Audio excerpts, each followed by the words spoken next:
Shalom family, it's your friendly neighborhood teacher, Eliyah. I am a healthy, wise, strong, protected, celestial being that is loved by the Most High Creator. Most High Creator, we ask you to bless us right now with your presence, for your word says where two or more come in your name, your spirit will abide. And as you abide with us, Most High, we ask that upon me and upon everyone watching this video that you pour out an abundance of your spirits of wisdom, knowledge, discernment, and understanding, that you give us eyes to see and ears to hear. Minister to us at this hour, Most High. Show us the truths of the secrets of your word, Most High. Most High Creator, I also ask at this hour that you give me the ability to read this word clearly, Most High. Help me better interpret this word.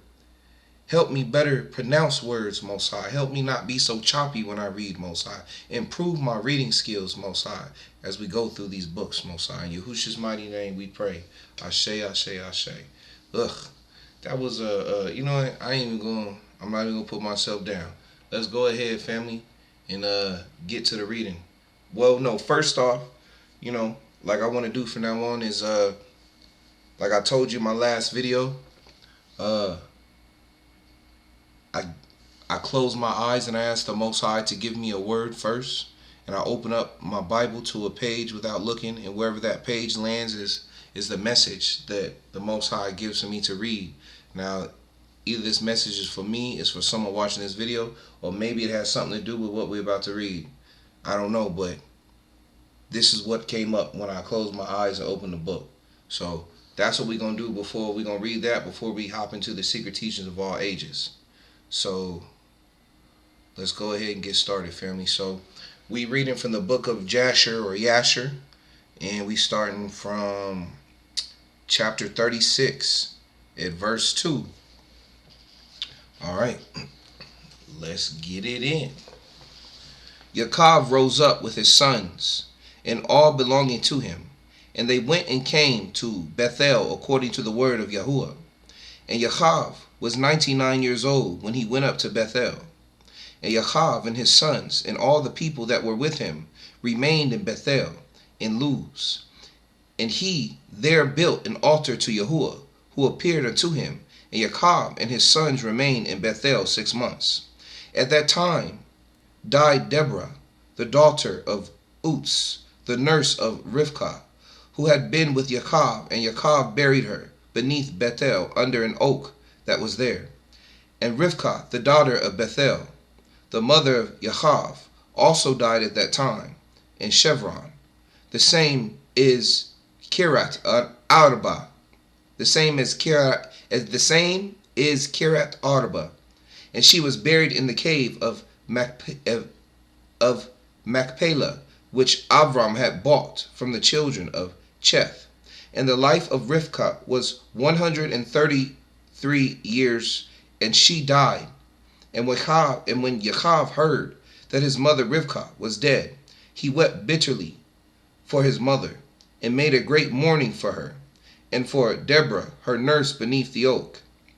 And he called the name of that place Alam Bakuth. And Lavan the army died in those days, for Elohim smote him, because he transgressed the covenant that existed between him and Yaakov. And Yaakov was 100 years old when Yahuwah appeared unto him, and blessed him, and called his name Yasharel. And Rachel, the woman of Yaakov, conceived in those days. And at that time Yaakov and all belonging to him journeyed from Bethel to go to his father's house, to Chevron.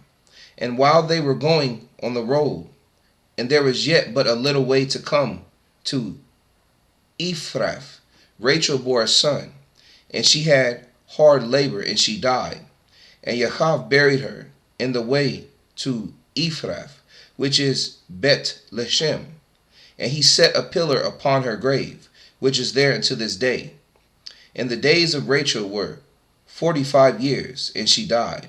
And Yaakov called the name of his son that was born to him, which Rachel bore unto him, Benjamin, or Benjamin, for he was born to him in the land on the right hand. And it was after the death of Rachel that Yaakov pitched his tent in the tent of her handmaid Bilhah. And Reuben was jealous for his mother Leah, on account of this. And he was filled with anger. And he rose up in his anger and went and entered the tent of Bilhah. And he thence removed his father's bed. At that time the portion of birthright together with the kingly and priestly offices was removed from the sons of Reuben. For he had profaned his father's bed. And the birthright was given unto Joseph, the kingly office to Yehudah, and the priesthood unto Levi, because Reuben had defiled his father's bed. And these are the generations of Yahav, who were born to him in Padam Aram. And the sons of Yahav were 12. The sons of Li were Reuben, the firstborn, and Shimon, Levi, Yehudah, Yitzchar, Zebulun, and their sister Dinah. And the sons of Rachel were Joseph, Beniam. The sons of Zilpah, Lee's handmaid, were Gad and Asher. And the sons of Bilhah, Rachel's handmaid, were Dan and Naphtali. These are the sons of Yahav, which were born to him in Param Aram. And Yahav and his sons, and all belonging to him, journeyed and came to Mamre, which is Kirat Arba, that is in Chevron, where Avram and Yitzhak sojourned. And Yahav with his sons and all belongings to him dwelt with his father in Chevron. And his brother Esau and his sons and all belonging to him went to the land of Seir and dwelt there, and had possessions in the land of Seir. And the children of Esau were fruitful and multiplied exceedingly in the land of Seir. And these are the generations of Esau that were born to him in the land of Canaan. And the sons of Esau were 5. And Ada bore to Esau his firstborn, Eliphaz. And she also bore to him Reuel. And Oliavma bore to him Yish and Yalam and Korach.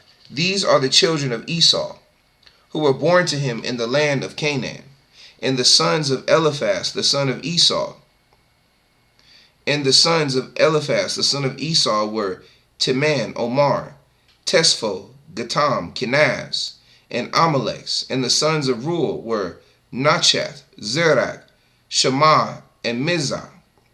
And the sons of Yeish were Timnah, Alyah, Yethyahu. And the sons of Ya'alma, and the sons of Ya'alam were Allah, Phinor, and Kenaz.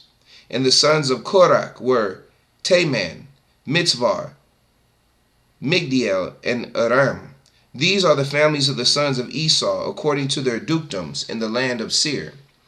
And these are the names of the sons of Seir, the Chori inhabitants of the land of Seir: Lotan, Shovah, Titzvan, Anna, Dishan, Etzer, and Dishan, being 7 sons. And the children of Lotan were Choya, Haman, and their sister Timnah.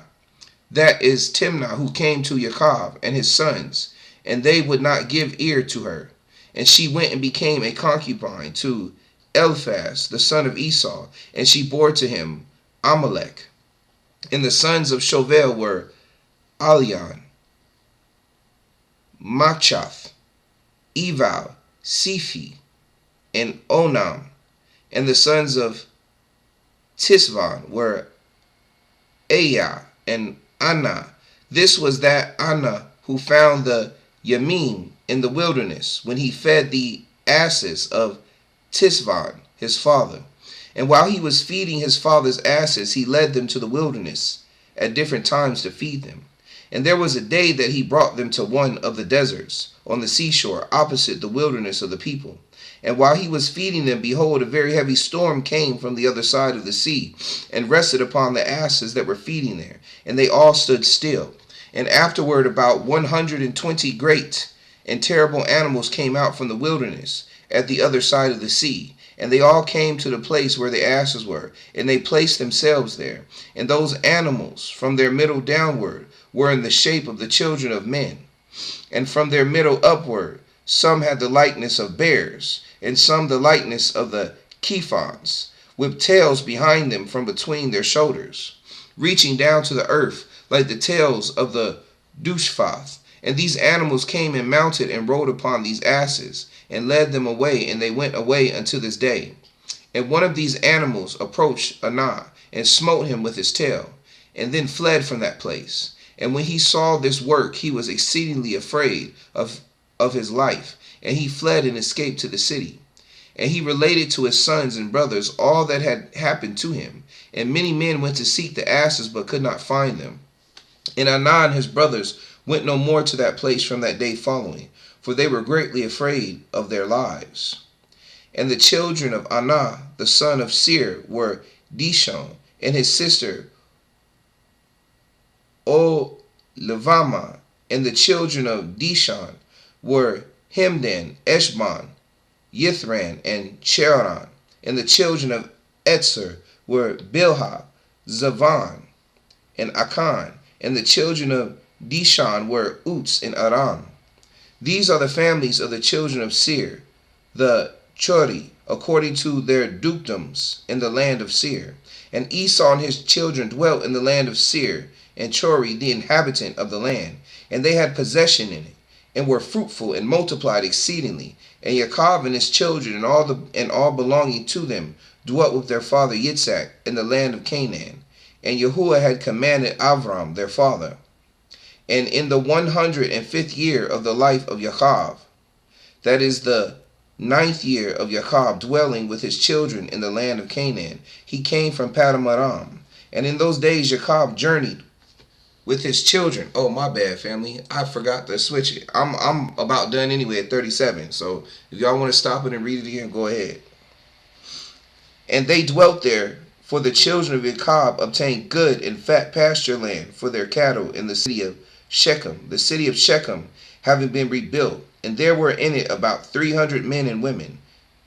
And Yaakov and his children, all belonging to him, dwelt in the part of the field which Yaakov had bought from Chamar, the father of Shechem, when he came from Padam Aram, before Shimon and Levi had smitten the city. All right, that's all I'm gonna read of that, family. Now we're gonna get into the main reading. So maybe that was for somebody.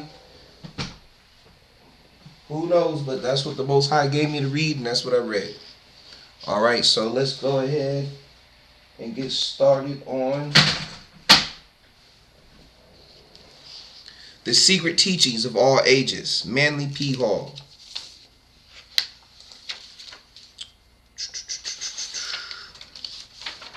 Yeah, we're going to start with the, hold on, family. Where are we going to start at? We're going to start with the introduction, okay? Introduction.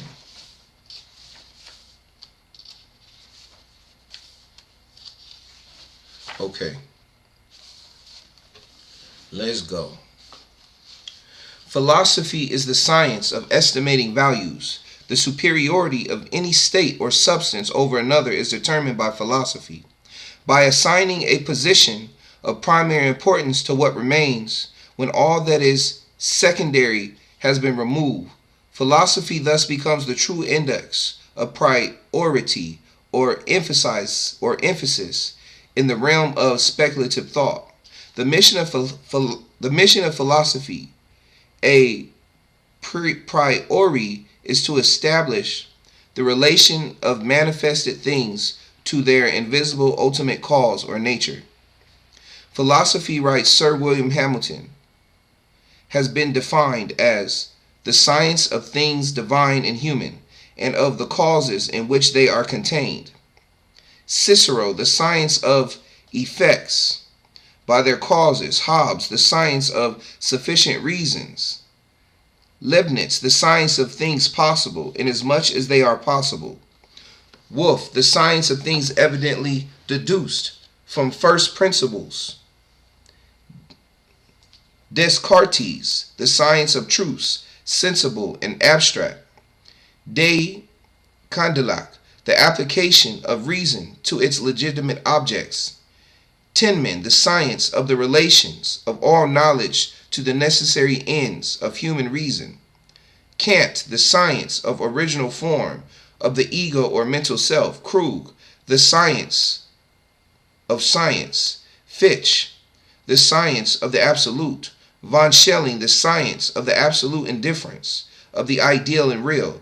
Von Schilling, or the identity of identity and non-identity. Hegel. See lectures on metaphysics and logic.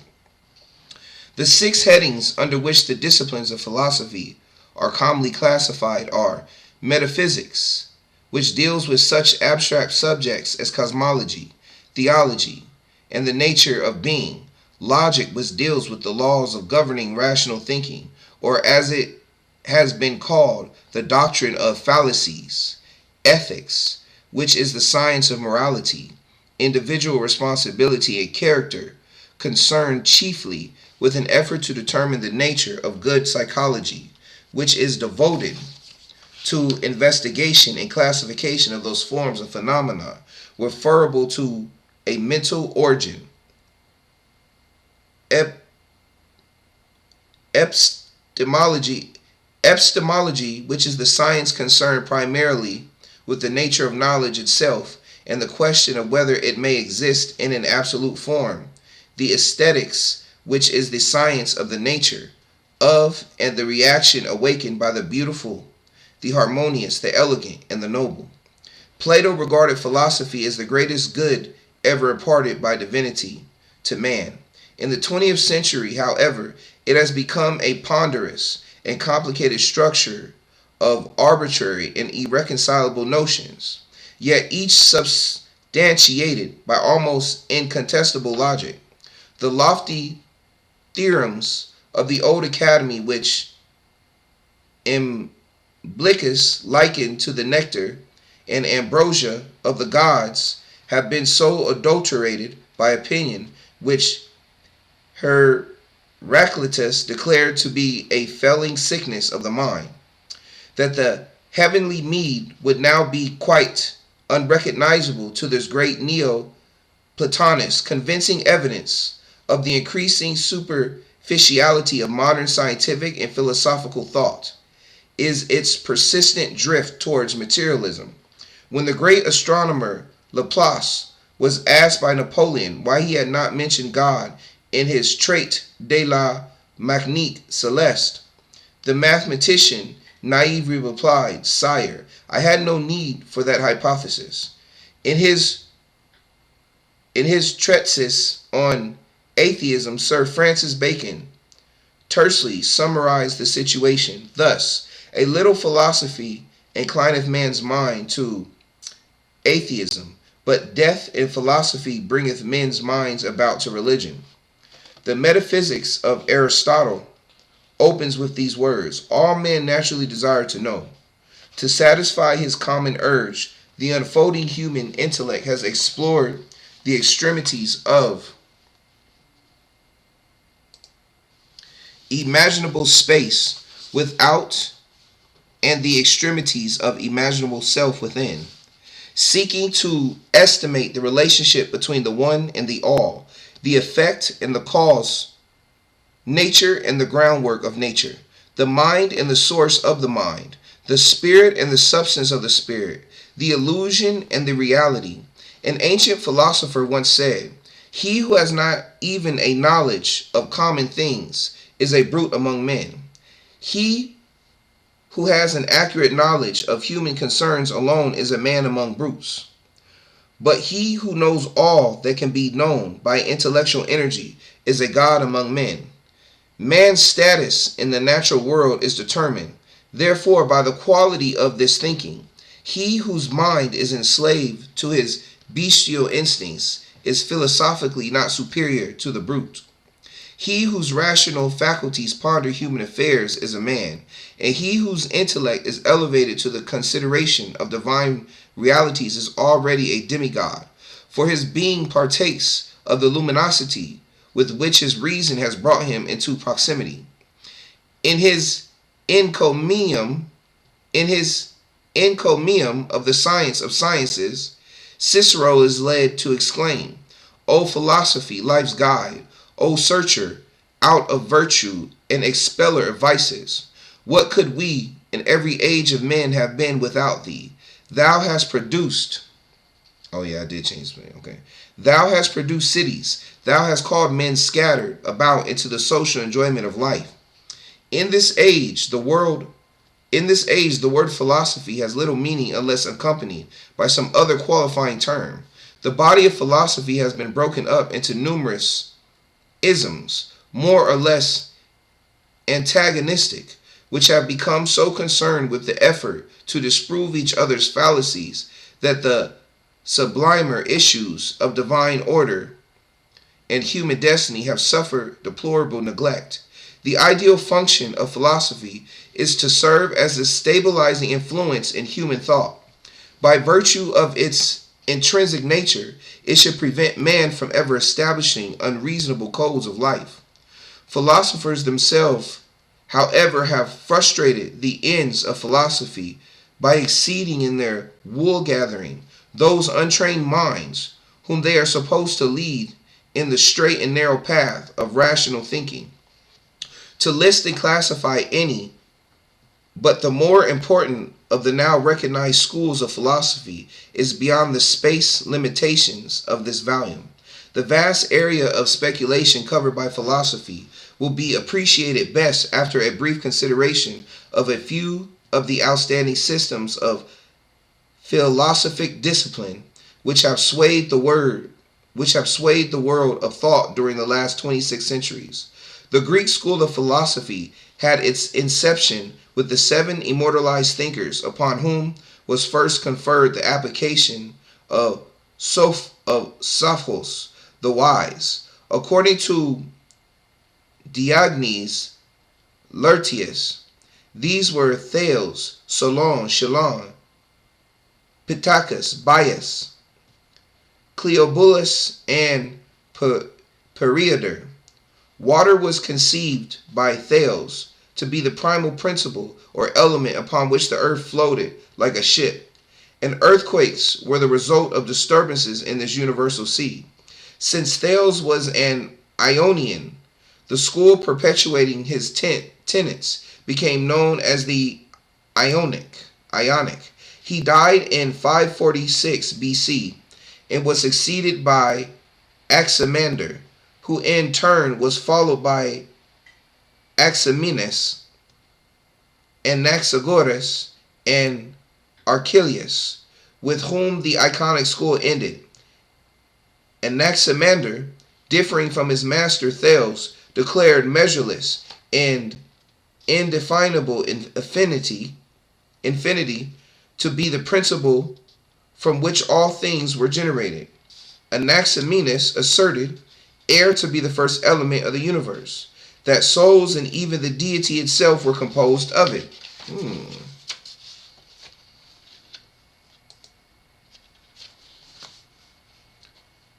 Manly P. Hall, this looks like a heart.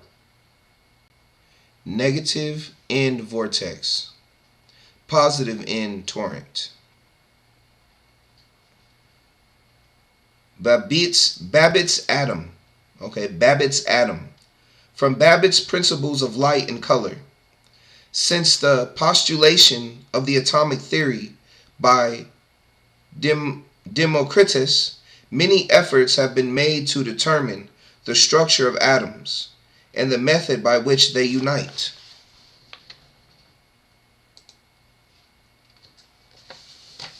To form various elements. Even science has not refrained from entering this field of speculation and presents for consideration most detailed and elaborate representations of these minute bodies. By far the most remarkable conception of the atom evolved during the last century is that produced by the genius of Dr. Edwin D. Babbitt, and which is reproduced herewith. The diagram is self-explanatory. It must be borne in mind that this apparently massive structure is actually minute as to defy analysis. Not only did Dr. Babbitt create this form of the atom, but he also contrived a method whereby these particles could be grouped together in an orderly manner and thus result in the formation of molecular bodies. Anaxagoras, whose doctrine savors of atomism, held God to be an infinite self-moving mind, that this divine infinite mind, not enclosed in any body, is the efficient cause of all things, out of the infinite matter consisting of similar parts, everything being made according to its species by the divine mind, who, when all things were at first confusedly mingled together, came and reduced them to order. Archelaus declared the principle of all things to be twofold: mind, which was incorporeal, and air, which was corporeal. The rarefaction and condensation of the latter resulting in fire and water respectively. The stars were conceived by Archelaus to be burning iron places. Heraclitus, who lived 536 BC to 470 BC, and is sometimes included in the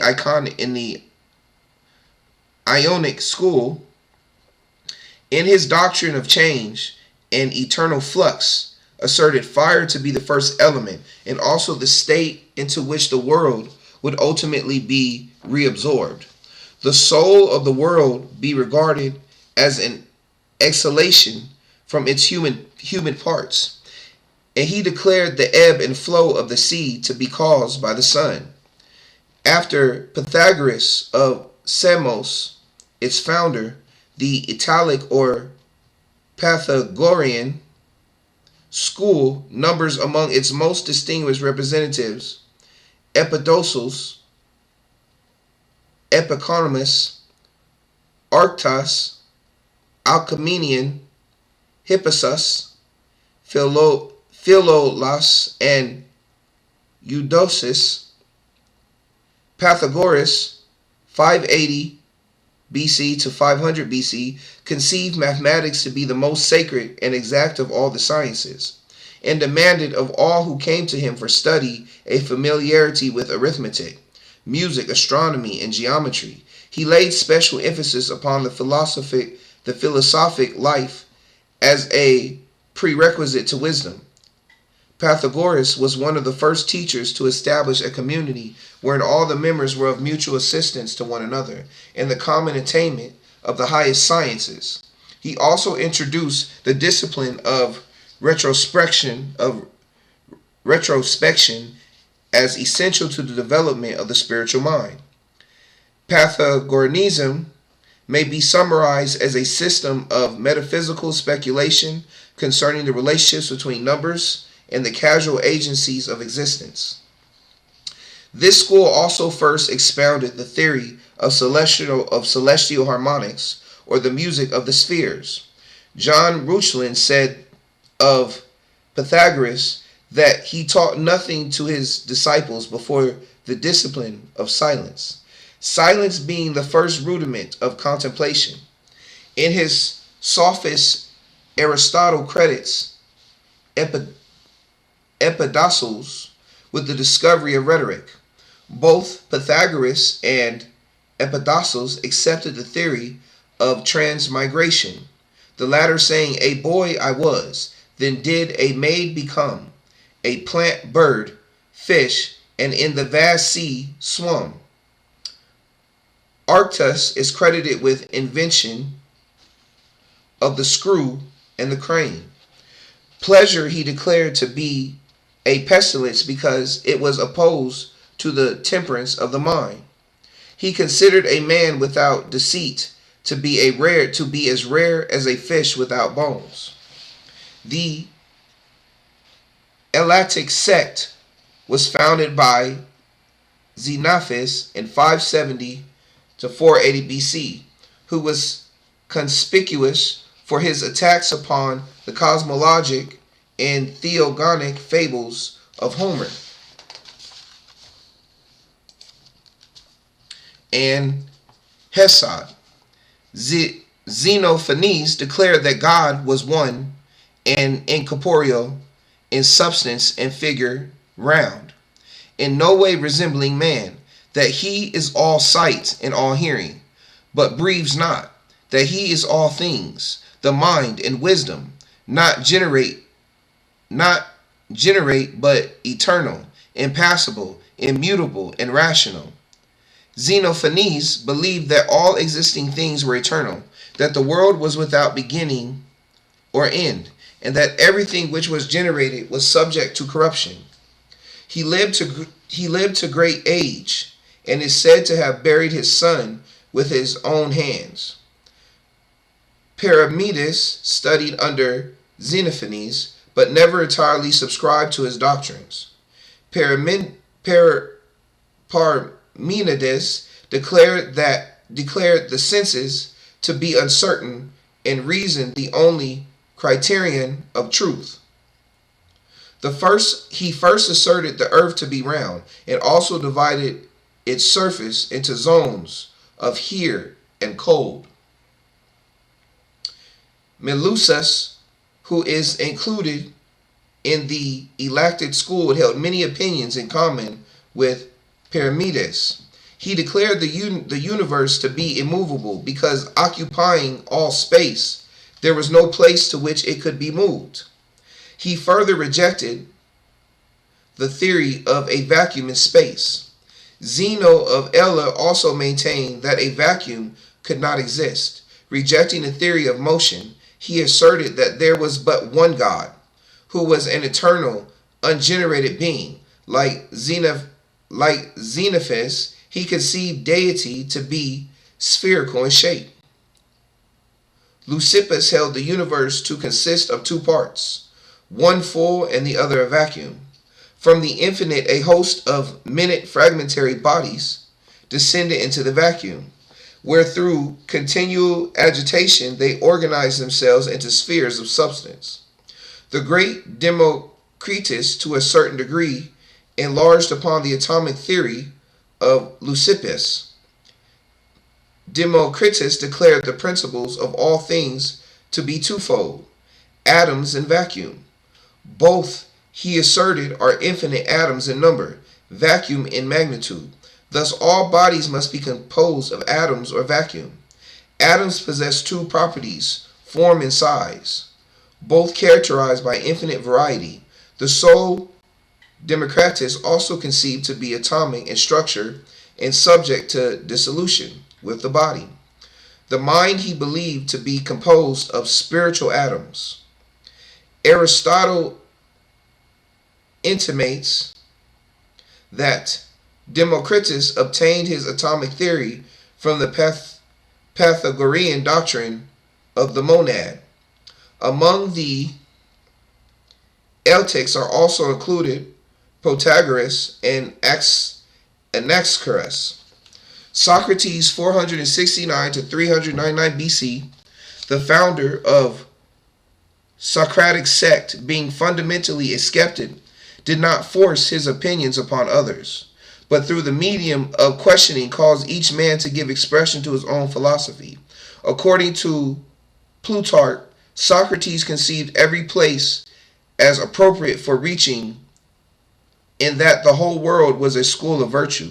He held that the soul existed before the body, and prior to immersion therein, was endowed with all knowledge, that when the soul entered into the material form, it became stupefied, but that by discourses upon sensible objects, it was caused to reawaken and to recover its original knowledge. On these premises was based his attempt to stimulate the soul power through irony and inductive reasoning. It has been said of Socrates that the sole subject of his philosophy was man. He himself declared philosophy to be the way of true happiness, and its purpose twofold: to contemplate God, and to abstract the soul from corporeal sense. The principles of all things he conceived to be three in number: God, matter, and ideas. Of God he said, "What he is, I know not. What he is not, I know." Matter he defined as the subject of generation and corruption. idea as an incorruptible substance, the intellect of God. Wisdom he considered the sum of the virtues among the prominent members of the Socratic sect were Zeno,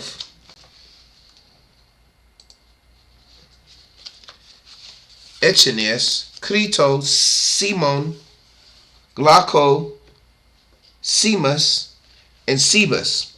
Professor Zeller, the great authority of ancient philosophies, has recently declared the writings of Xenophon relating to Socrates to be forgeries. When the Clouds of Aristophanes, a comedy written to ridicule the theories of Socrates, was first presented, the great skeptic himself attended the play. During the performance, which caricatured him seated in a basket high in the air studying the sun, Socrates rose calmly in his seat, the better to enable the Athenian spectators to compare his own unprepossessing features with the grotesque mask worn by the actor impersonating him. The Elan sect was founded by Phaedo of Elis, a youth of noble family who was bought from slavery at the instigation of Socrates and who became his devoted disciple. Plato so highly admired Phaedo's mentality that he named one of the most famous of his discourses the Phaedo. Phaedo was succeeded in his school by Plisthenes, who in turn was followed by Medemus. Of the doctrines of the Elan sect, little is known. Medemus is presumed to have been inclined toward the teaching of Stilpo and the Megarian sect. When Medemus' opinions were demanded, he answered that he was free, thus intimating that most men were enslaved to their opinions. Medemus was apparently of a somewhat belligerent temperament and often returned from his lectures in a badly bruised condition. The most famous of his propositions is stated thus: that which is not the same is different from that which is not the same. This point being admitted, Medemus continued, to benefit is not the same as good. Therefore, good does not benefit.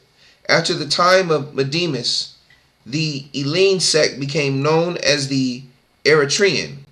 Its exponents denounced all negative propositions and all complex and obtuse theories, declaring that only affirmative and simple doctrines could be true. The Megarian sect was founded by Euclid of Megara, not the celebrated mathematician, a great admirer of Socrates. The Athenians passed a law decreeing death to any citizen of Megara found in the city of Athens. Nothing daunted, Euclid donned woman's clothing and went at night to study with Socrates. After the cruel death of their teacher, the disciples of Socrates, fearing a similar fate, fled to Megara, where they were entertained with great honor by Euclid. The Megarian school accepted the Socratic doctrine that virtue is wisdom, adding to its eclectic concept that goodness is absolute unity and all change and illusion of the senses. Euclid maintained that good has no opposite and therefore evil does not exist. Being asked about the nature of the gods, he declared himself ignorant of their disposition, save that they hated curious persons.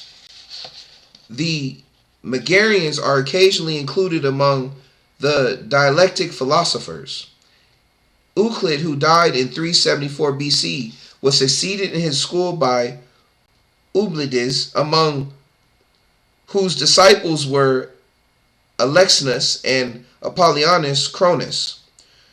Euphrates, who lived to great age and wrote many tragedies, was among the foremost followers of Euclides. Diodorus is usually included in the Megarian school, having heard Euclides lecture. According to the legend, Diodorus died of grief because he could not answer instantly certain questions asked him by Stilpo. At one time master of the Megarian school, Diodorus held that nothing can be moved, since to be moved it must be taken out of the place in which it is and put into the place where it is not, which is impossible because all things must always be in the places where they are.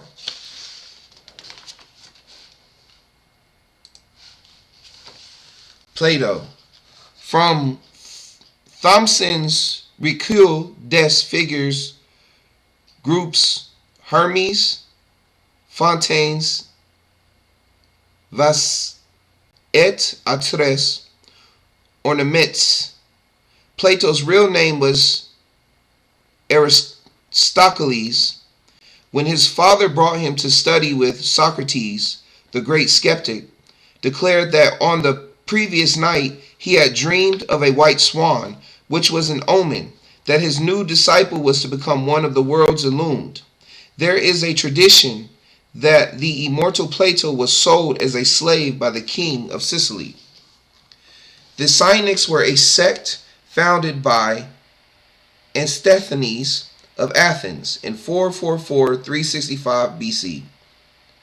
A disciple of Socrates, their doctrine may be described as an extreme individualism which considers man as existing for himself alone and advocates surrounding him by inharmony, suffering, and direst need that be may thereby be driven to retire more completely into his own nature. The Cynics renounced all worldly possessions, living in the rudest shelters and subsisting upon the coarsest and simplest food. On the assumption that the gods wanted nothing, the Cynics affirm that those whose needs were fewest consequently approached closest to the divinities.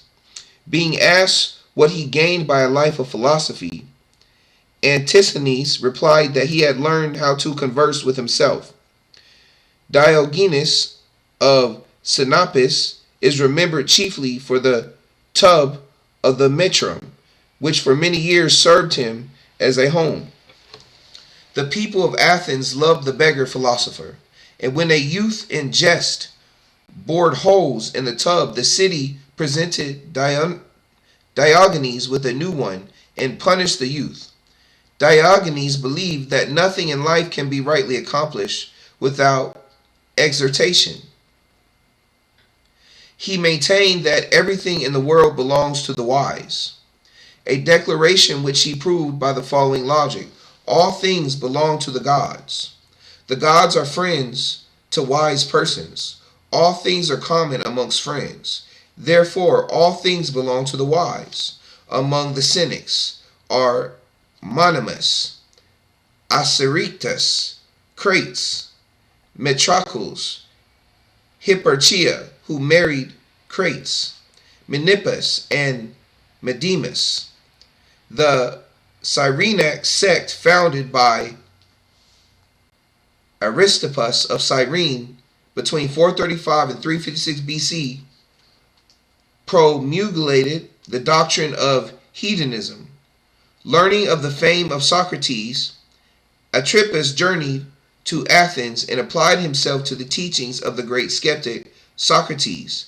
Pained by the voluptuous and mercenary tendencies of Aristippus, vainly labored to reform the young man. Aristippus has the distinction of being consistent in principle and practice, for he lived in perfect harmony with his philosophy that the quest of pleasure was the chief purpose of life. The doctrines of the Cyrenaics may be summarized thus. All that is actually known concerning any object or condition is the feeling which it awakens in man's own nature. In the sphere of ethics, that which awakens the most pleasant feeling is consequently to be esteemed as the greatest good. Emotional reactions are classified as pleasant or gentle, harsh and mean. The end of pleasant emotion is pleasure. The end of harsh emotion is grief. The end of mean emotion is nothing. Through mental perversity, some men do not desire pleasure. In reality, however, pleasure, especially of a physical nature, is the true end of existence and exceeds in every way mental and spiritual enjoyments. Pleasure, furthermore, is limited wholly to the moment. Now is the only time.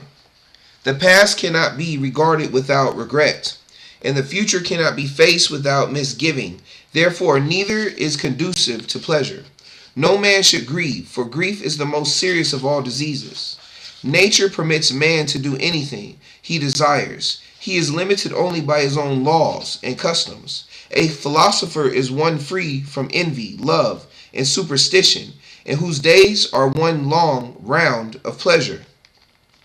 Indulgence was thus elevated by Aristoppus to the chief position among the virtues.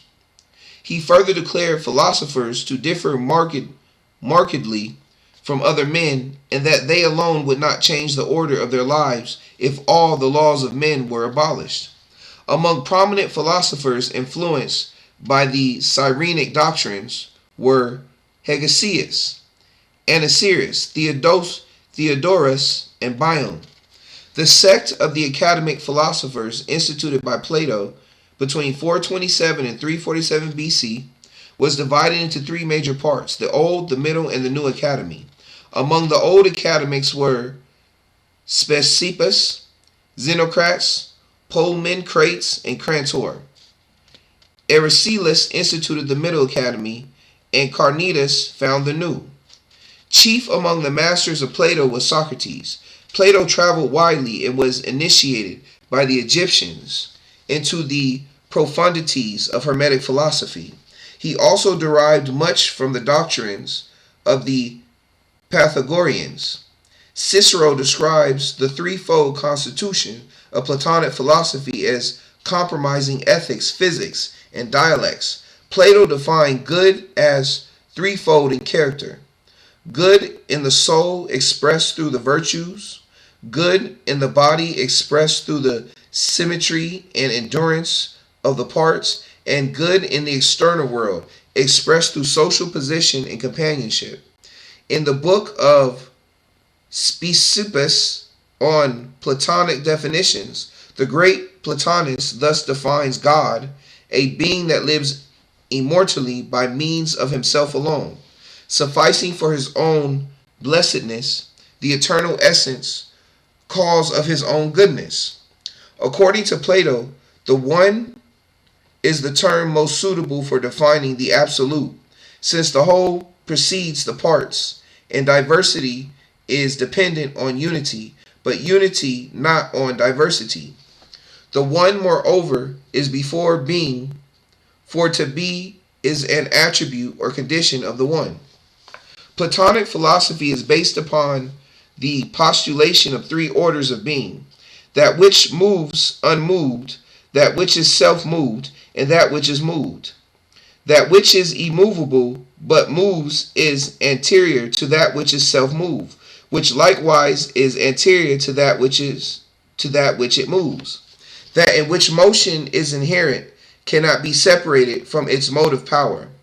It is therefore incapable of dissolution. Of such nature are the immortals. That which has motion imparted to it from another can be separated from the source of its and animating principles. It is therefore subject to dissolution.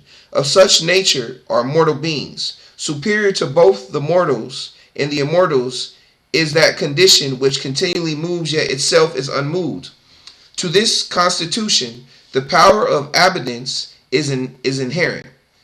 It is therefore the divine permanence upon which all things are established, being nobler even than self-motion. The unmoved mover is the first of all dignities.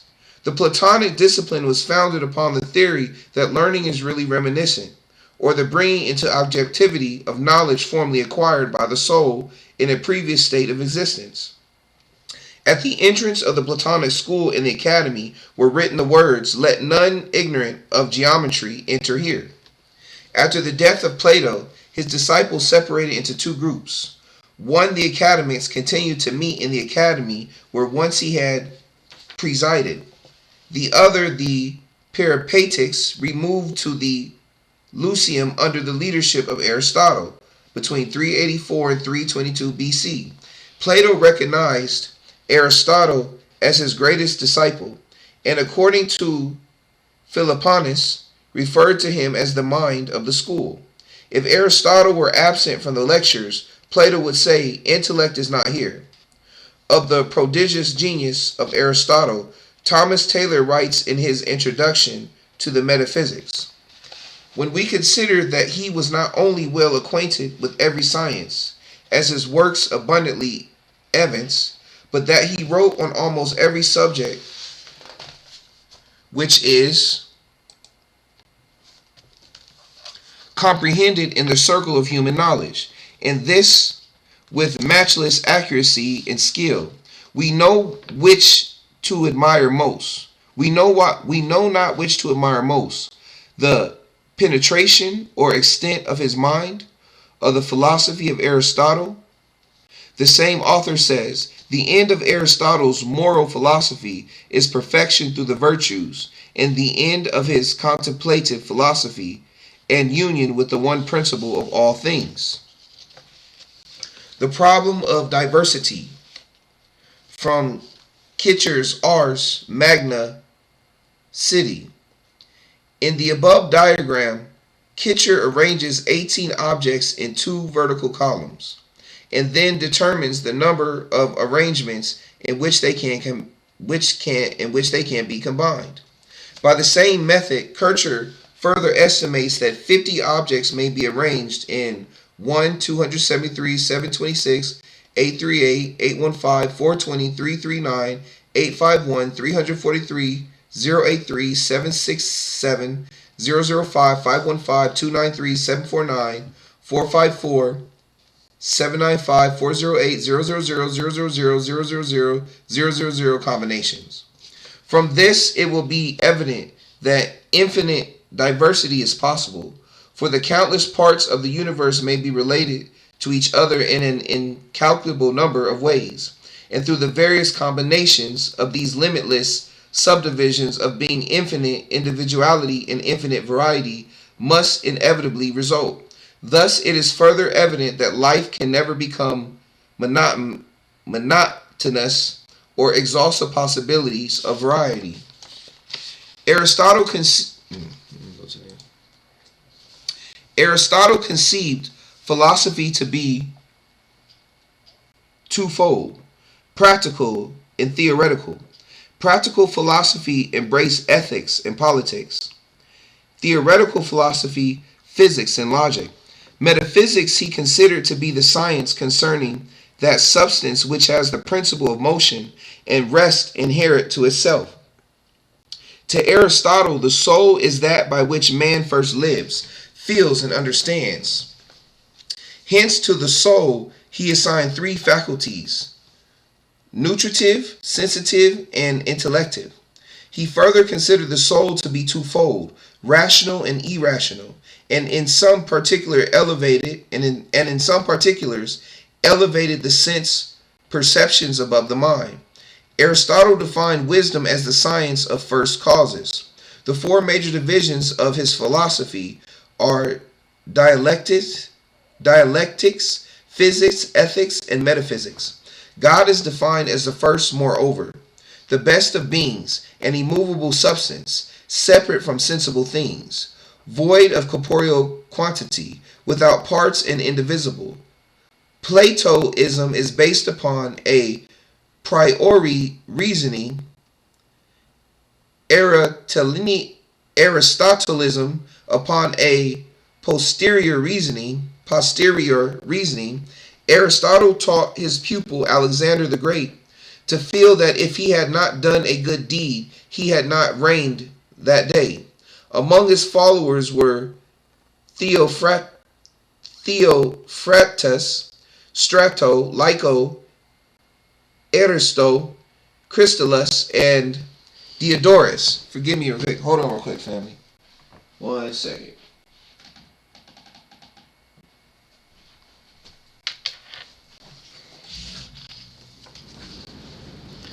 of skepticism and propounded by Perea of Elias between 365 to 275 BC, and by Timon, Sextus Empiricus said that those who seek must find, or deny they have found or can find, or persevere in the inquiry. Those who suppose they have found truth are called dogmatists. Those who think it incomprehensible are the academics.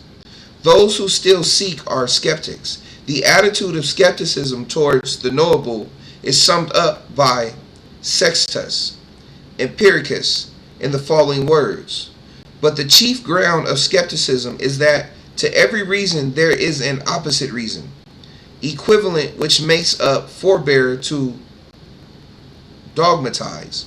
The skeptics were strongly opposed to the dogmatists and were agnostic in that they held the accepted theories regarding deity to be self-contradictory and undemonstrable.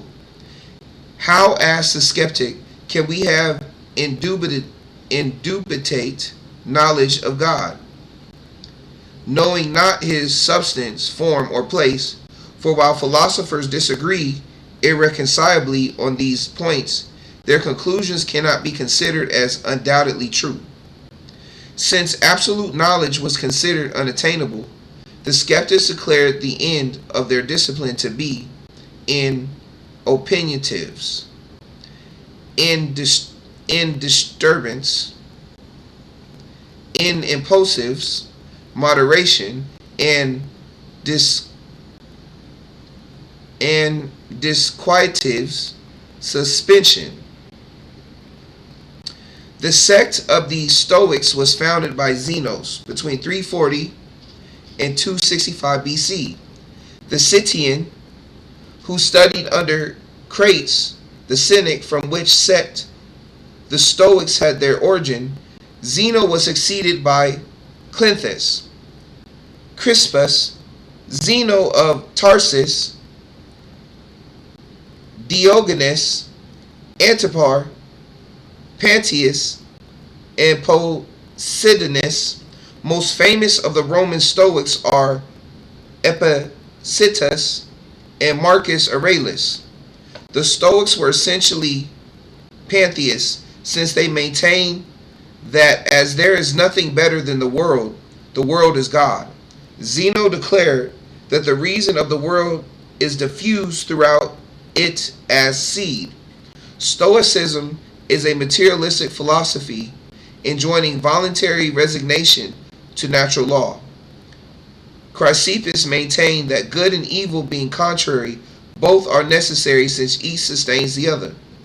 The soul was regarded as a body distributed throughout the physical form and subject to dissolution with it. Though some of the Stoics held that wisdom prolonged the existence of the soul, actual immortality is not included in their tenets. The soul was said to be composed of 8 parts: the 5 senses, the generative power, the vocal power, and an 8th or hegemonic part. Nature was defined as God mixed throughout the substance of the world. All things were looked upon as bodies, either corporeal or incorporeal. Meekness marked the attitude of the Stoic philosopher, while Diogenes was delivering a discourse against anger. One of his listeners spat contemptuously in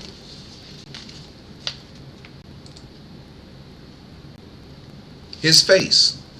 Hold on one second, family. I apologize. I gotta check something. Okay. Okay. Just had to check something real quick. Receiving the insult with humility, the great Stoic was moved to retort, "I am not angry, but am in doubt whether I ought to be so or not." Epicurus of Samos between 341 and 270 BC was the founder of the Epicurean sect, which in many respects resembles the Cyrenaic but is higher in its ethical standards. The Epicurean also placed pleasure as the most desirable state, but conceived it to be a grave and dignified state achieved through renunciation of those mental and emotional inconstancies which are productive of pain and sorrow.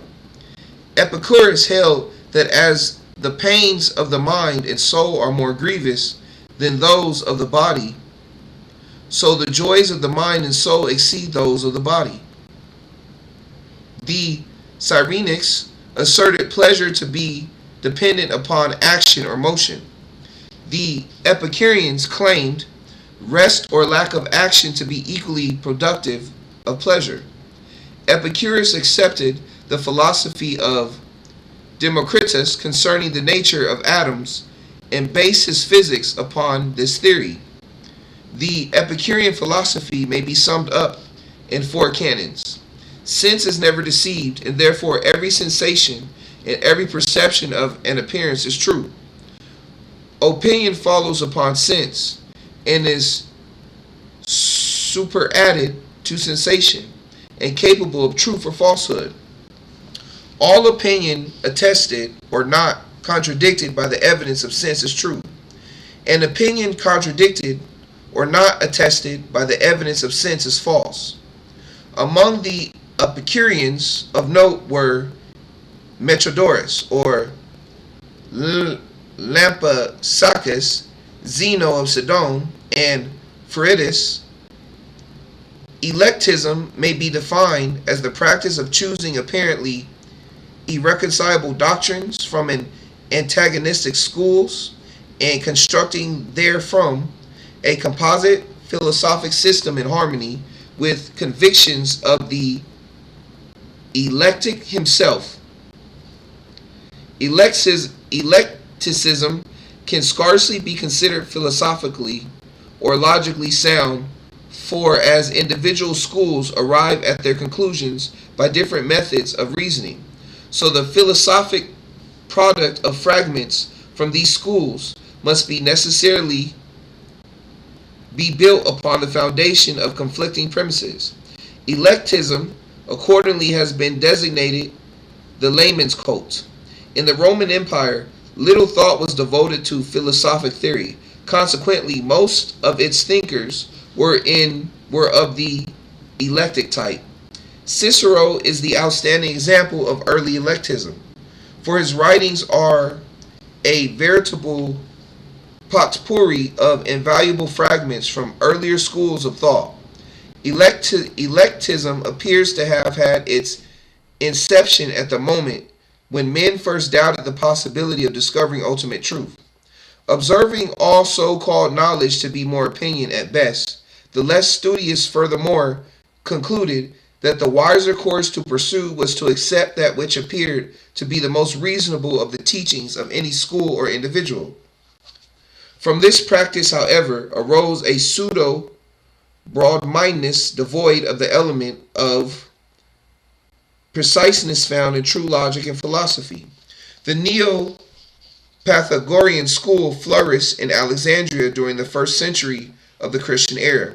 Only two names stand out in connection with it: Apollonius and Tyana and Moderatus of Gades. Neo-Pythagoreanism is a link between the older pagan philosophies and Neo-Platonism.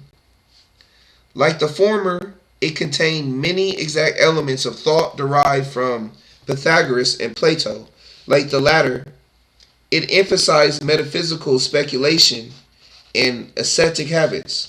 A striking similarity has been observed by several authors between Neo-Pythagoreanism and the doctrines of the essence. Special emphasis was laid upon the mystery of numbers, and it is possible that the Neo-Pythagoreans had a far wider knowledge of the true teaching of Pythagoras than is available today. Even in the first century, Pythagoras was regarded more as a god than a man, and the revival of his philosophy was resorted to apparently in the hope that his name would stimulate interest in the deeper systems of learning. But Greek philosophy had passed the zenith of its splendor. The mass of humanity was awakening to the importance of physical life and physical phenomena.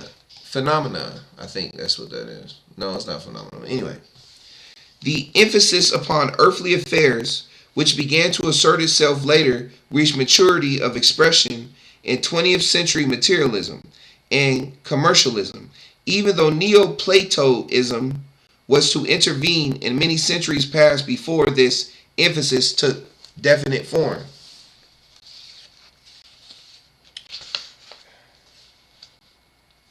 Aeneas at the Gate of Hell.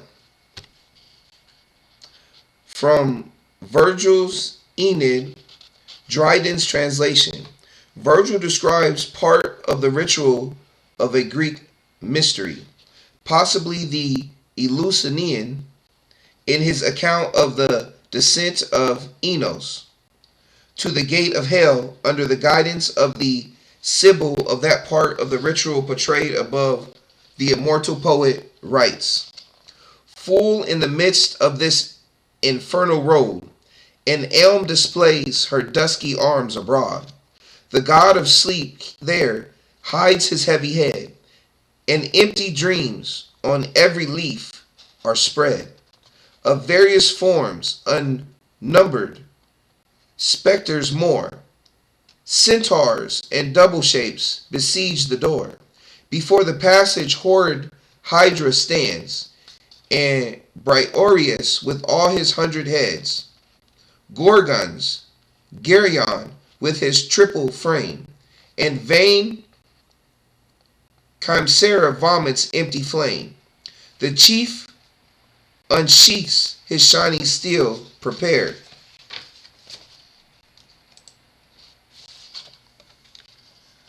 Though seized with sudden fear, to force the guard offering his brandished weapon at their face, had not the Sibyl stopped his eager pace, and told him what those empty phantoms were, forms without bodies and impassive air. Although Arminius Saccas was long believed to be the founder of Neoplatonism, the school had its true beginning in Plotinus between 204 and 269 AD.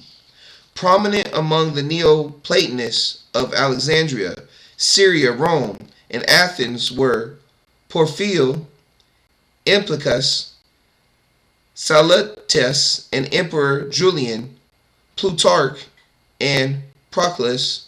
Neoplatonism was the supreme effort of decadent pagandom to publish and thus preserve for posterity its secret or unwritten doctrine.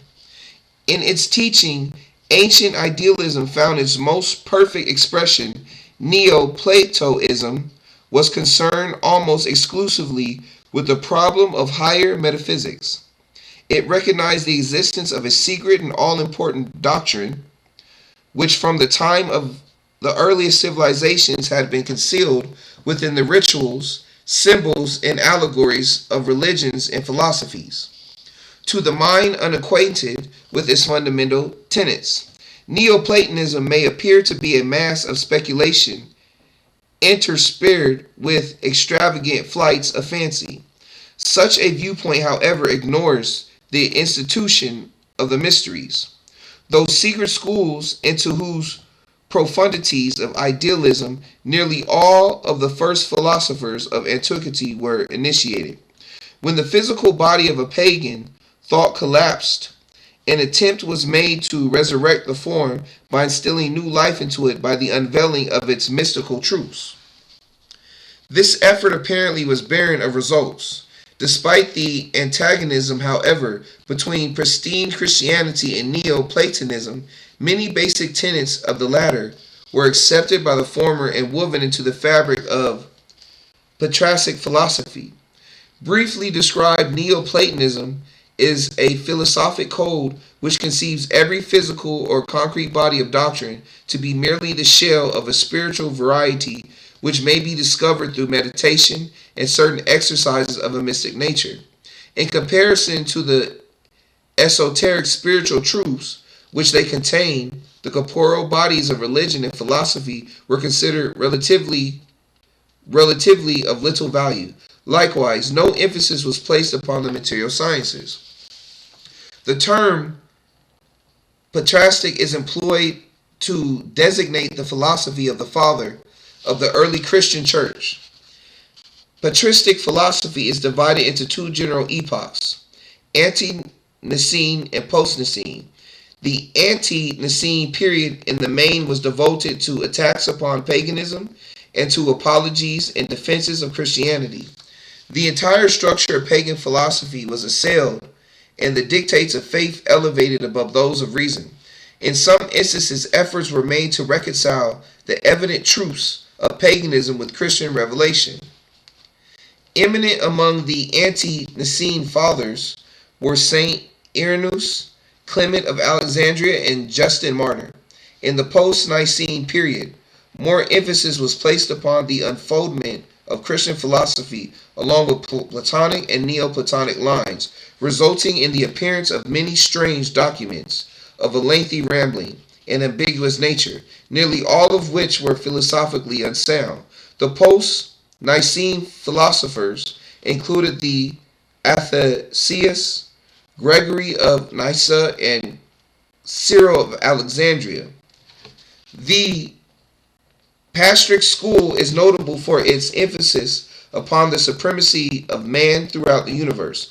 Man was conceived to be a separate and divine creation, the crowning achievement of deity, and an exception to the suzerainty of natural law.